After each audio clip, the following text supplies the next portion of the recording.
Et découvrons ensemble l'andropause, un phénomène biologique analogue à la ménopause de la femme. Cette pathologie affecte les hommes entre 40 et 55 ans. La découverte est signée Lardi Ngemamba et Alexandre Kogué. J'ai entendu parler de cette pathologie dont vous venez de me faire part. Pour moi, c'est la première fois et puis je n'ai pratiquement aucune idée de l'andropause. Si peut-être vous aurez plus de précisions à nous donner, au moins ça me fera du bien. Jamais, c'est même la première fois que j'entends parler de ça. Une pathologie peu connue du grand public, l'andropause est un phénomène biologique dû à la baisse d'une hormone masculine appelée testostérone. Elle est l'équivalente de la ménopause chez la femme. C'est une maladie qui est mal connue et qui est très peu diagnostiquée, qui fait en sorte que nous ne pouvons pas statistiquement parler de combien de hommes sont touchés par cette maladie. Mais la maladie est réelle. Ce phénomène se caractérise par une multitude de symptômes, comme les énumère ici, le médecin Obiang.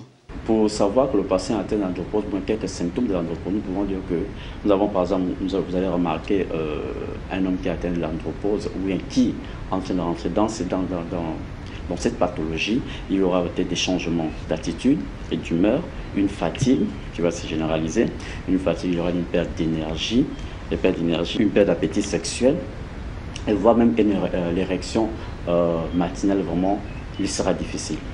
À ces symptômes peut s'ajouter un trouble morphologique comportant une perte de masse musculaire, une diminution de la pilosité axillaire, pubienne et une diminution de la masse testiculaire.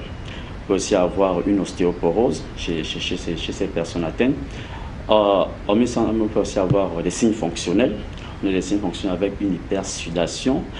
Parfois, l'homme va sentir des bouffées de chaleur, comme généralement chez les femmes ménopausées.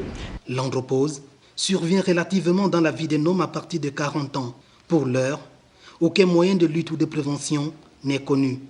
Dans le monde, on enregistre un millier d'androposés.